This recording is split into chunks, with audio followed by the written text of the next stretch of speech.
بزرگان محترم، برادران عزیز، قسط صوم میں یہ بات چل رہی تھی کہ آپ علیہم الصلاۃ والسلام کے زمانے میں جو کفار تھے، مشرکین تھے، یہ لوگ بھی اللہ تبارک و تعالیٰ کے ربوبیت کے قائل تھے۔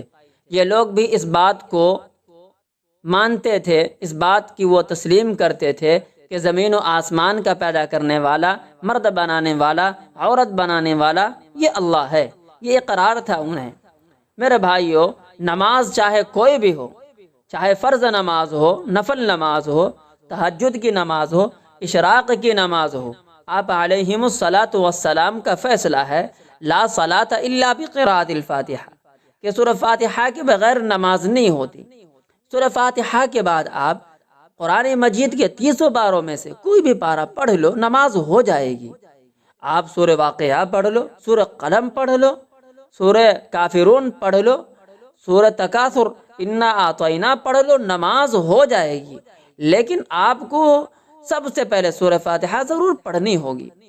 سورہ فاتحہ کے بغیر نماز نہیں ہوتی، چاہے کوئی بھی نماز ہو، چاہے رات کی نماز ہو، دن کی نماز ہو، سفر میں ہو، حضر میں ہو، ملک میں ہو، مکے میں ہو، مدینے میں ہو، لیکن آپ کو سب سے پہلے سورہ فاتحہ ضرور پڑھنی پڑے گی۔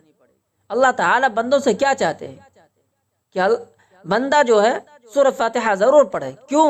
اس وجہ سے کہ اللہ تبارک و تعالیٰ نے سورہ فاتحہ میں توحید کے درس کو کوٹ کوٹ کر بھر رکھا ہے۔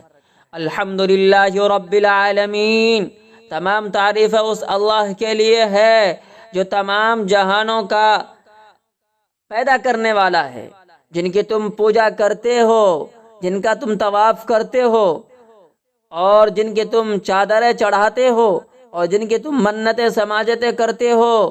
یہ تمہیں پالنے والا، پرورش کرنے والا نہیں، تعریف تو اس اللہ کے لیے ہے جو جہانوں کا پیدا کرنے والا ہے، جہانوں کا پرورش کرنے والا ہے، اور الرحمن الرحیم جو رحم کرنے والا مہربان ہے، مالک یوم الدین جو یوم جزا کا مالک ہے۔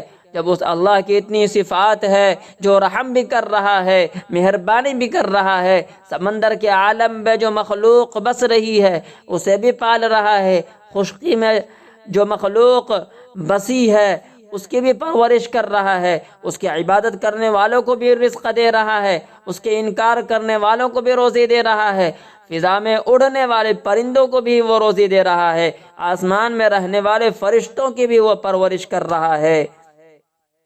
تو ایاک نعبد و ایاک نستعین، اے بندو، جب تم میری ربوبیت کا اقرار کرتے ہو، میرے توحید کا اقرار کرتے ہو، تو اس کا نتیجہ یہ ہے کہ تم اپنی زبان سے اقرار کرو ایاک نعبد، اے پروردگار، اے میرے رب کریم، یہ پیشانی اگر جھکے گی، اگر سجدہ ہوگا تو صرف تیرے لیے ہوگا، یہ ماتھا کسی اور کے لیے نہیں جھکے گا، یہ سجدہ کسی اور کے لیے نہیں ہوگا، یہ طواف کسی اور کے لیے نہیں ہوگا، یہ عبادت کسی اور کے لیے نہیں ہوگی۔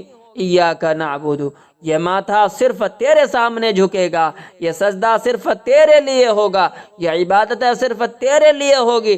پیدا کرنے والی ماں کے لیے سجدہ حرام، جننے والی ماں کے لیے سجدہ حرام، پرورش کرنے والا جو سرپرست ہے اس کے لیے سجدہ حرام، تعلیم اور تربیت کرنے والے استاد اور پیر و مرشد کے لیے سجدہ حرام۔